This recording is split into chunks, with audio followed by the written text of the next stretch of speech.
Purport: the reputation of the reign of Maharaj Ramchandra and that of the kings who followed in the footsteps of Maharaj Ramchandra, like the Pandavas and their descendants, are never to be forgotten, because in their kingdom, offenseless and honest living beings were never in trouble. The bull and the cow are the symbols of the most offenseless living beings, because even the stool and urine of these animals is utilized to benefit human society. The descendants of the sons of Pritha, like Maharaj Parikshit, were afraid of losing their reputations, but in the modern days the leaders are not even afraid of killing such offenseless animals. Herein lies the difference between the reign of those pious kings and the modern states ruled by irresponsible executive heads without knowledge of the codes of God. Translation: O bull, you are offenseless and thoroughly honest. Therefore, I wish all good to you. Please tell me of the perpetrator of these mutilations which blackmail the reputation of the sons of Pritha. So, what Parikshit Maharaj is here saying is that his family has a good reputation because of their ruling. Of course, the whole battle of Kurukshetra was fought, supported by Krishna, to put them on the throne, and this was you could say, the choice of the Supreme Lord to favor the Pandavas. And the reason that the Lord favored the Pandavas is because they were devotees of the Lord, and they were capable of instituting the Dharma prescribed in the scriptures properly. And they did that effectively, and therefore their fame was maintained. And Parikshit was the last descendant of that line to continue that fame. Here we have the personification of Kali, creating a blemish on that fame, because he is injuring the cow and the bull. The cow and the bull are described here as being innocent. They haven't committed any bad activities. So therefore the king is wishing the bull and the cow all good fortune, to show that they are actually, the act of Kali is completely wrong. So Prabhupada in the purport has mentioned how that reputation was established by a line of kings, and that line included Ramchandra. He was actually in that line directly from Vaivasata Manu, which was the Sun dynasty. And then the offshoot came up later on, this offshoot of the Moon dynasty crept in, and then from that we get the Krishna's dynasty, of course, and then we also get the Pandavas coming out of that. So in any case, the whole line was authorized by the Supreme Lord. And as I mentioned the other day, Dharma does not only include following the laws of what are established in the Smritis, the Manusmriti, but at the same time, they have to follow the Supreme Lord. They have to have some dedication to the Supreme Lord.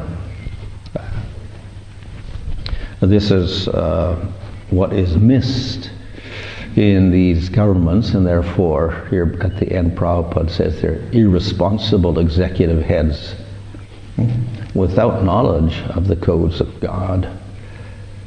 So they may, even if they do have some good ideas and good character, still if they are ignorant of the Supreme Lord, they don't acknowledge the Supreme Lord and the laws that the Lord has set up, and then those arrangements will ultimately fail. There'll be some problem there. So Prabhupada is often speaking here of the proper system of management, because This whole section is about the, let's say, entrance of Kali Yuga, where the management gets completely upset. And previous to that, the management was intact.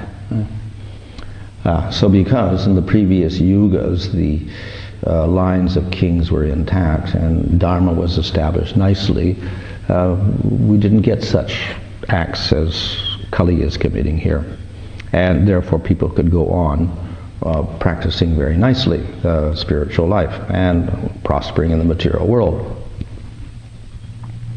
But we also know that simply prospering nicely is not enough. And therefore we find that the Bhagavatam and other scriptures will also criticize this whole system. What is the use of Varnashram Dharma? It is external. Lord Chaitanya particularly always criticizes in Chaitanya Charitamrita. When the Madhvas, he asked the Madhvas, what is the essence of scripture? They said, follow Varnashram Dharma. And he said, no, not like that. And in talks with Ramananda Roy and others, again, he rejected that system as being external and not to the point. At the same time, we see that our acharyas also support it, and Bhagavatam supports it. So we have both ideas there. And it may be a little confusing for us to try to understand this. So some devotees say, look at Lord Chaitanya is rejecting all Varnashram, so we don't follow this to bhakti. So that's one idea that devotees have. But then we have, on the other hand, we do have whole sections like this where kings are praised and Dharma is praised, and then Prabhupada in his purport have established this Dharma. And then Bhaktivinoda Thakur says, actually the Varnashram system is perfect system, ideal system. So a little bit sounds a little confusing for devotees. And then Prabhupada says, okay, half my work is done, I have to establish the Varnashram system. And then devotees get enthusiastic to the Varnashram system. So then what are we supposed to do, Varnashram or Bhakti, or both, or whatever, So, the solution comes in twofold. One is that any Varnashram system cannot reject Bhakti. Otherwise it's asurik, and it won't work. So definitely any system would have to have Varnashram system as Bhakti. However, why does Lord Chaitanya reject even that system? Is because it's, for the majority of people, the main goal is ultimately material. How to live, artha, dharma, and kama, basically. It's not even up to moksha stage. So, therefore, it's it's indirect process. So that's the negative side, why it should be rejected. And therefore we'll find so many verses in the Bhagavatam that say this whole system of dharma is less, it's a lower type of activity, and the devotees practice bhakti. And so there's a distinction that we can't say that Varnashram is bhakti in the true sense of the term. Even though sometimes Prabhupada interchanges them in Bhagavad Gita, at the same time there is a distinction, and that's why Lord Chaitanya rejects this dharma, Varnashram, etc. And he says, okay, bhakti.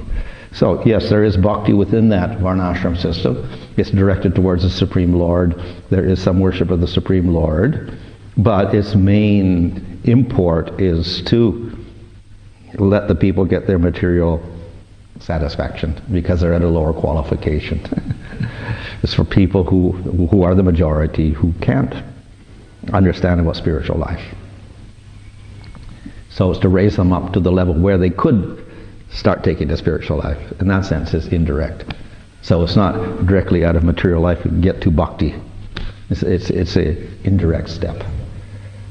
So if we take that indirect step as the ultimate goal, Varnashram is the ultimate goal, that is what is condemned by Chaitanya Mahaprabhu.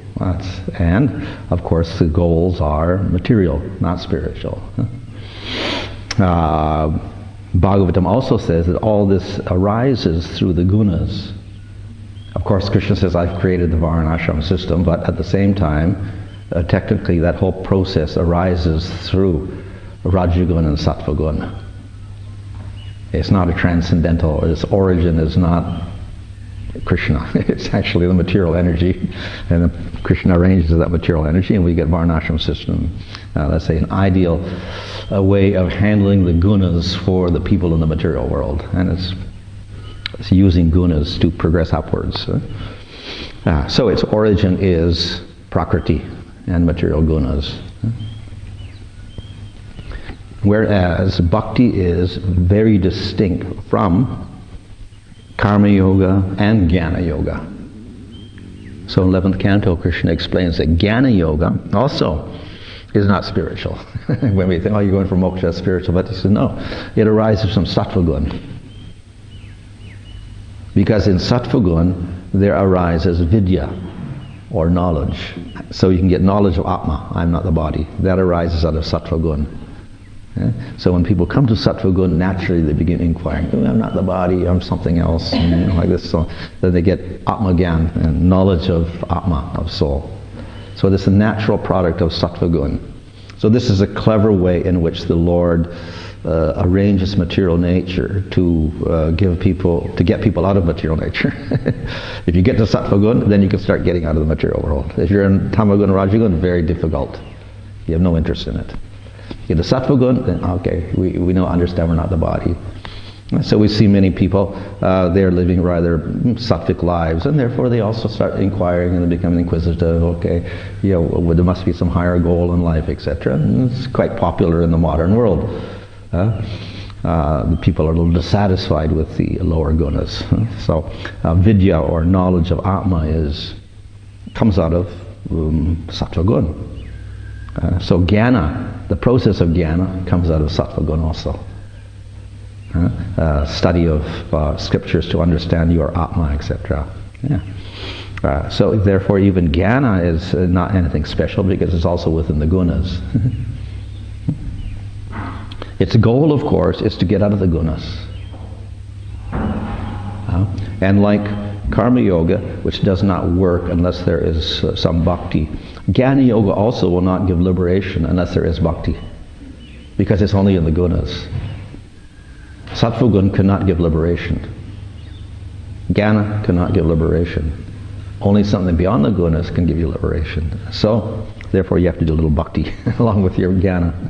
And then the Lord will be merciful and He will liberate you.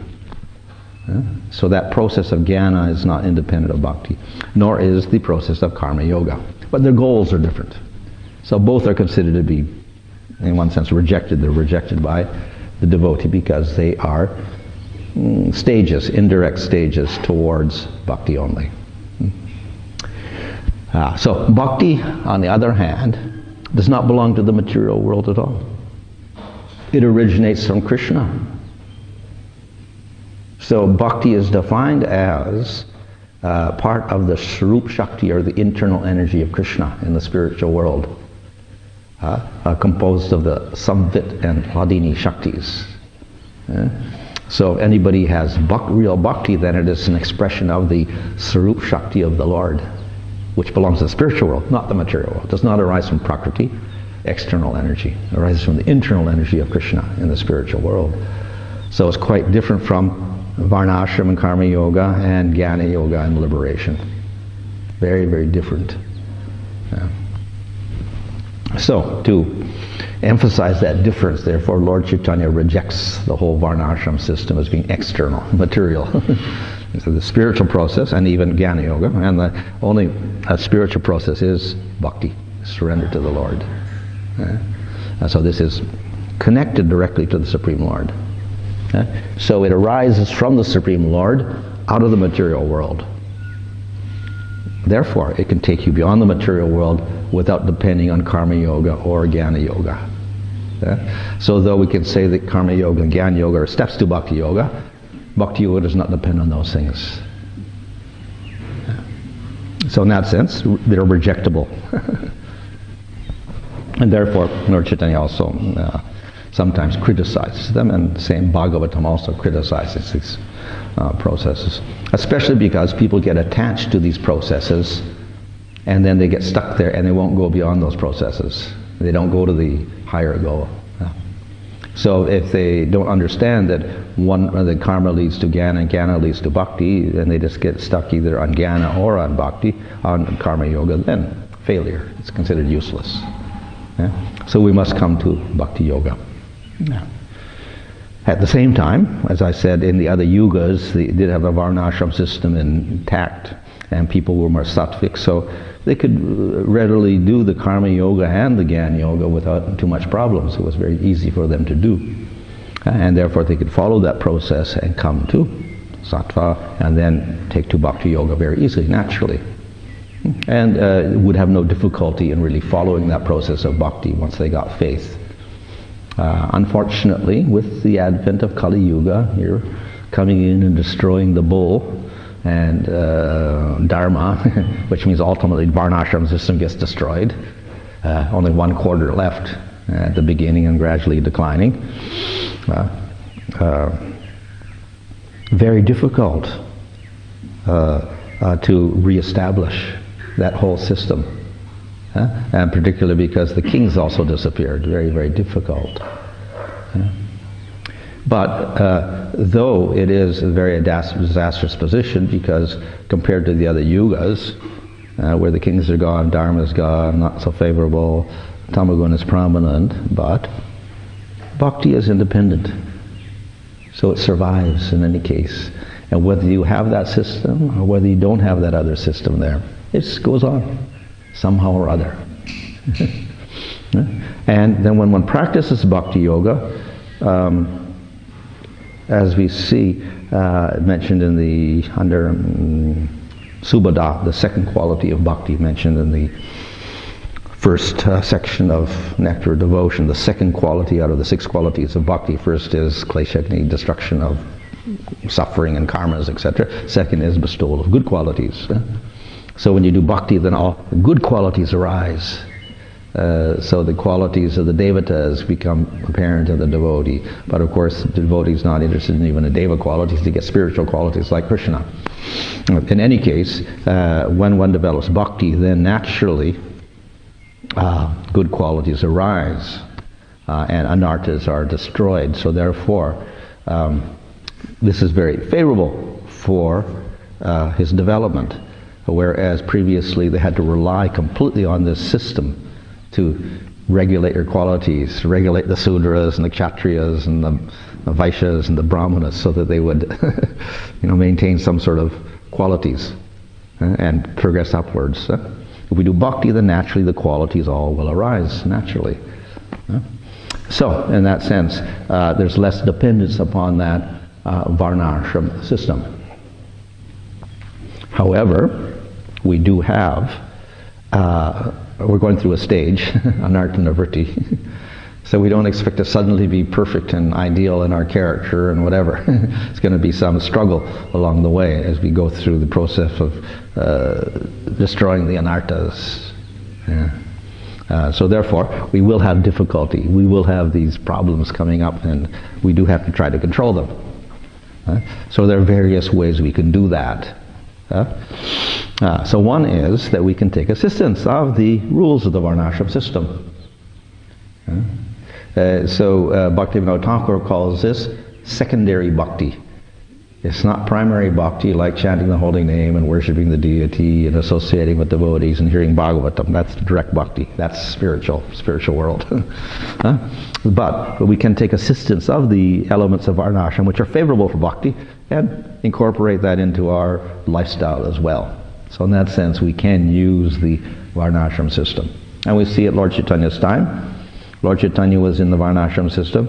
His devotees were also in the varnashram system. Some were brahmanas, some were kshatriyas, some were sudras, some were vaishyas. And they did their particular varna activities and ashram activities. Most were householders. So they did their activities within that. They followed the rules. They didn't go beyond the rules. And at the same time, they did their devotional service. So they did both things. They didn't reject it. In spite of the fact that Lord Chaitanya said, "Oh, this is varnashram useless."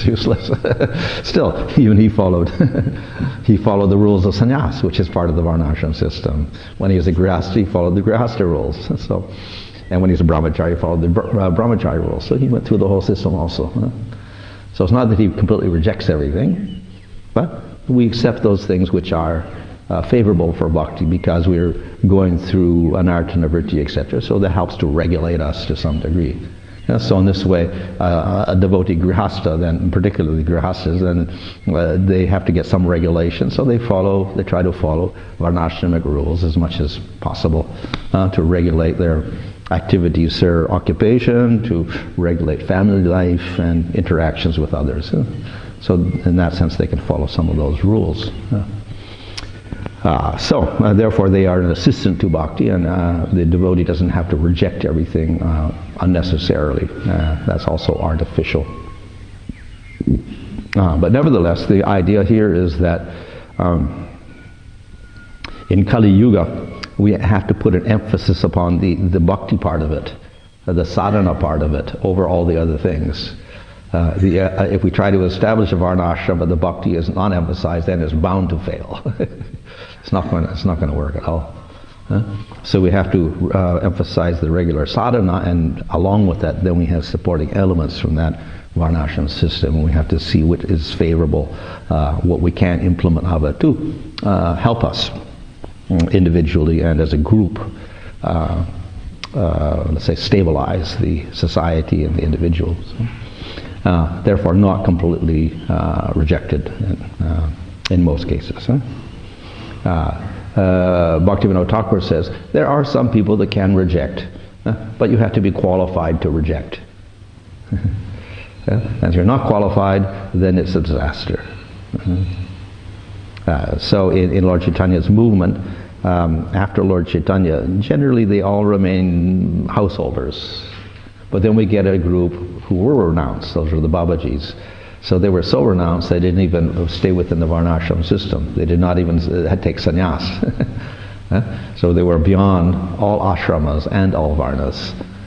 No sign of being a brahmana, kshatriya, vaishya, sudra.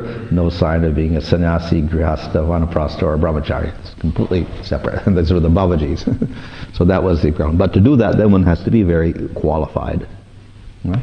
So as long as we've not had that qualification, then they had to follow system. Stay within the varnashram system, stay as a grihastha or whatever, vanaprastha, and follow the rules there. And that way they get some steadiness and helps them reduce their anarthas, along with the process of bhakti. So that was the combination that was produced. And Bhaktivinoda Thakur also emphasizes that it's not worth saying everybody give up everything, but only according to qualification.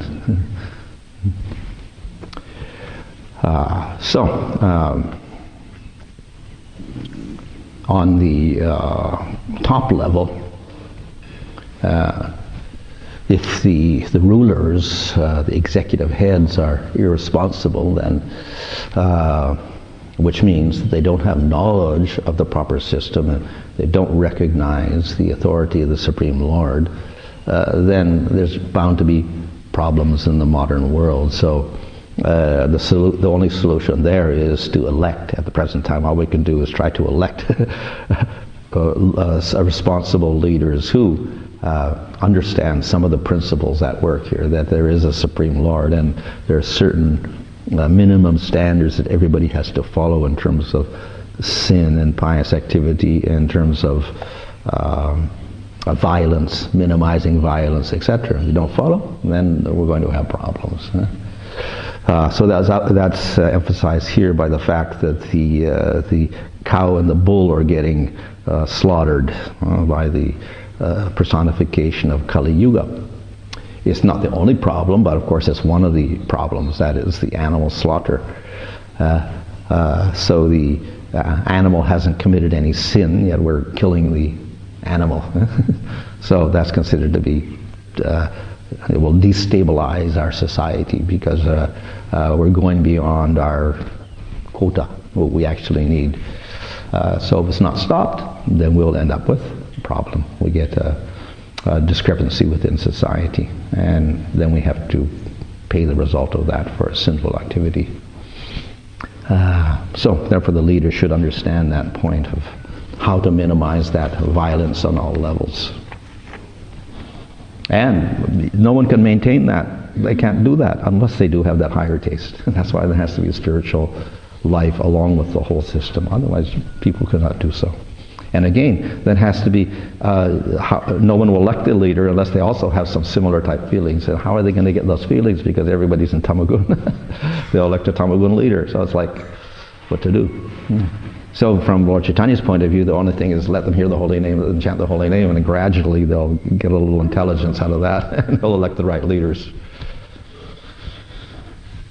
Okay. You said that bhakti survives somehow or other. Yeah. Isn't it come from Krishna? But bhakti needs the devotee to as a via medium. Bhakti cannot just manifest by itself, it needs the devotee. Yeah. So to some extent it's kind of the devotee as well, be able to propagate in the material world. Yeah. Well, who is the devotee? The devotee has bhakti.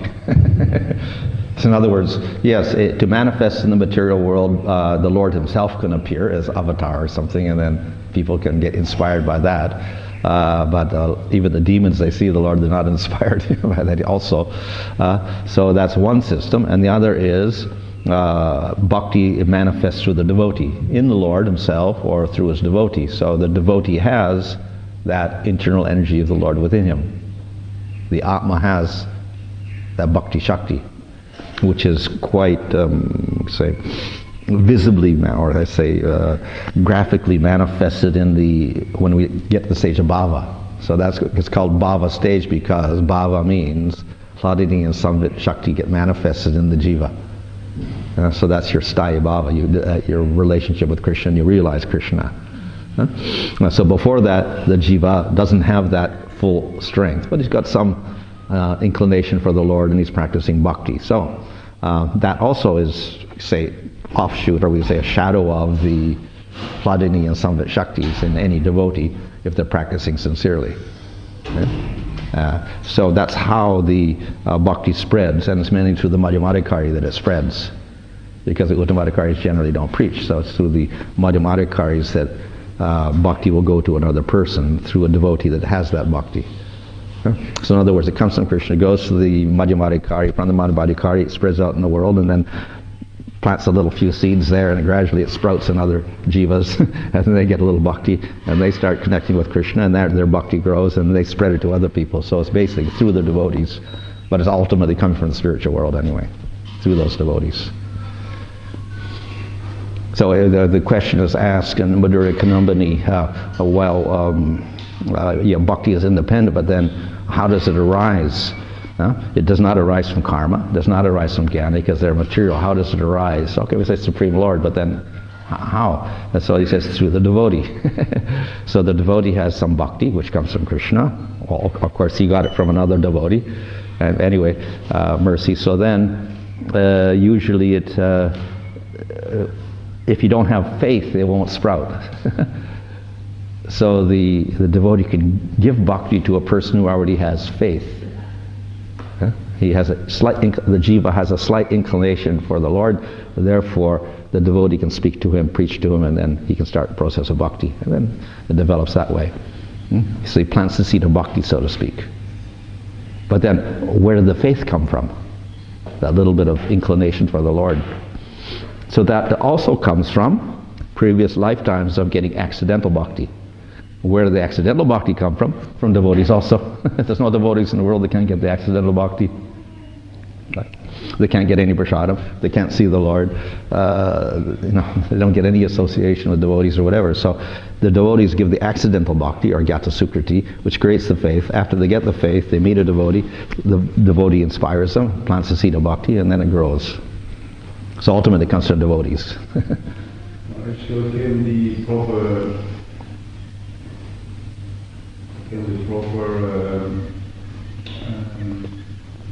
functioning of karma, jnana, or yoga, which translates to, can any establishment properly either organized, knowledgeable, or pure in the sense of karmic yoga, can that proper functioning attract the conditioned soul to bhakti? Karma yoga, Gyan yoga? Yeah, but I'm translating that in the modern world, saying that if you perform some proper activities, whether they're karmic or something, some type of yoga, if that is performed properly, those three, can the proper performance of those three attract a conditioned soul towards bhakti? They can put you up to sattva and fix you in sattva, and through that then you could realize a little bit of Atma.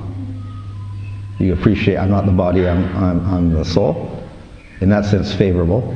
But then the other thing is it could go to impersonal. If they get association with Mayavadis or impersonalists or yogis, they go for impersonal. If they get association with devotees, then they could go, and it would be favorable, and they can develop into bhakti. Because at that stage in sattva, they had less attached to material energy, less attached to material sense gratification, understanding I'm not the body, I'm something else. So they may get inquisitive, and then if the devotee approaches, then they can satisfy their knowledge that way. So it's we can say it's favorable, definitely, to get to sattva good, because you can appreciate to some degree. The negative is you could get into impersonalism instead. The other way is, even if you're in tamagun, you can take the bhakti also, provided you got the Agatasukritis to get the faith. And then if you had faith in tamagun, then you could practice bhakti and go beyond the gunas also.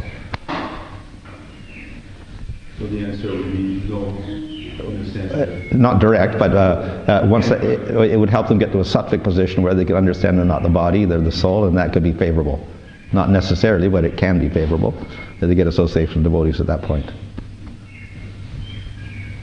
But we do see that you preach to many yogis, and modern yogis, they're more or less impersonal, yeah? They're very peaceful, you know, want to do yoga, this, and not too interested in scripture and getting anything beyond that. And then God's got a form, it's a little bit too fanatical or whatever like that, they'll think. You know, in the purport, I find it interesting about the term non-offensive unity, because there's like human beings by nature, they're offensive because whatever byproduct comes out of them, it's not good, it pollutes, but the byproduct of the inoffensive living entity is actually good. Yeah. The cow dung and the stool. So they're not only inoffensive, they're also beneficial in one sense. That everything comes out as good that they produce. So it should be protected. Yeah. Of course, we may get a bad bull also. It's a violent bull also, in which you have to keep them separate or something. So in general, the animals are not offensive. You know, they don't deliberately attack unless they're very hungry or whatever like that, and they stay within their own areas and whatever. And when they get disturbed and they're protecting their offspring, then they may get violent. Yeah, so they're, in that sense, they're not offensive in the. Like human beings, they'll just be violently attack others for no reason sometimes or whatever, or due to prejudice or whatever, but animals basically are more simple-minded, so they don't do that. So in one sense, all animals are, you know, innocent and offenseless in that sense. Snakes. But even some snakes are non-poisonous, so...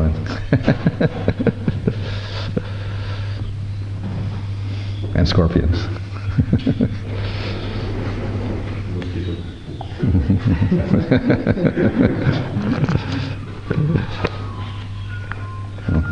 Yeah.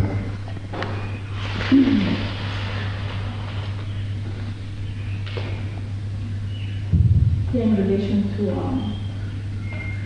bhakti, just comes from bhakti and from the devotees and from Krishna. There is many verses in the Gita, but I guess you disagree with it. In the Gita or Bhagavatam that mention pious activities as a way of... As what? Pious activities. Pious activities, as a way to get to God.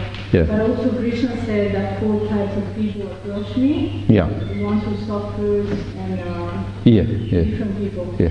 So suffering could be also a way to get to God, isn't it? Yeah. So why would they, but some people suffer and don't go to God also. Yeah. So the idea is they have some faith, and therefore when they suffer, they go to God. So it's not that the suffering created the faith. It stimulated their faith to surrender a little more and worship God in order to get rid of their suffering. But as Prabhupada said, it was Second World War, the Germans prayed, and then or maybe First World War, and the sons didn't come back. After that, sons didn't come back, they gave up their faith in God. So then they didn't worship any God anymore, even though they suffered. Okay? So if you already have the faith, fine, then you go to God, and you may go with that faith and worship because of suffering, get rid of the suffering. You may go to God to get more material assets. You want a little more, arti. And you may go because we're inquisitive, which is more like jnana, and for liberation or whatever. So, but they had some faith. And where did the faith come from? That comes from Agyata Sukriti. So Agyata Sukriti is always connected to devotees and bhakti? Cannot be just... It's accidental bhakti, yeah, which gives rise to the faith. Because if you don't have faith, we'll not look for it. We'll not look for devotion, we'll not look for it. Why should I read scripture or whatever like that? But Agyata Sukriti is accidentally you get some contact and it influences the Atma. You may get prasadam, you don't know what's prasadam. You may see Rathayatra and see Jagadath, you don't know what it is, and that's it. You may hear kirtan, the sound of Krishna's name, don't know what it is, but it affects the Atma. And then gradually it turns into faith, inclination for the Lord. Was in relation to Varnashram Dharma, how you said in the beginning that Lord Chaitanya rejected it, isn't it? Yeah. But the way I see it, I don't know, correct me if I'm wrong, he didn't reject Varnashram system, he rejected the abuse that was going on in the name of caste system, like Brahmanas without qualities they thought they had all the rights and to abuse the rest of the lower caste and everything.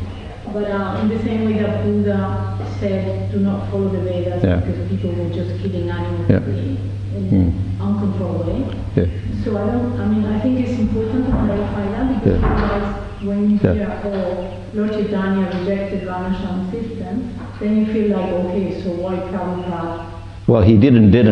My point is he did and he didn't. He says that, but then at the same time he was following the Varnashram system. So, but if you go to Bhagavad Gita, then we say Krishna also rejects the Varnashram system because first he praises it in chapter 3, then he rejects it in chapter 9. And he says, oh, these people are foolish, worshipping devatas, going to Svargaloka, fools, they're all fools. And he's not rejecting the system because the Varnashram system is something that is going on even in outside societies. And we have intellectuals, we have businessmen. But at the end of Bhagavad Gita, it says, Sarva Dharma Parajyaja Mamekam Saranam Vraja. Parichaja. Completely reject. Only if you are at the level of surrendering. Yeah, which means bhakti, faith. So he does both things also, I'm saying. At the same time, obviously Krishna's not saying you reject the whole system, but the idea is that by saying that, the emphasis is on the fact that the other systems are not direct. They're indirect. In other words, for everybody in that system, the goal of karma yoga is Svargaloka, better material life.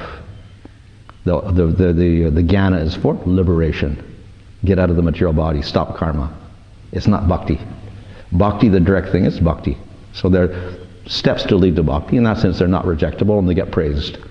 But if we think that's the final goal, stay in karma yoga and just do that, no, then it's rejectable. No, I totally agree with you, but I think it's important to make things clear. Like Varnashram system is something that really works, and we should aim to establish clearly. But at the same time, it's not just something material that we just aim to go to heaven or something like that. Well, it can be useful to us as devotees because we actually surpassed it. But at the same time, if we spend all of our time doing Varnashram and neglect the bhakti, then that's also useless. Both things go together. Yeah. But some people can't even manage to do the bhakti part of it, so then that's also useless. Okay. Hare Krishna.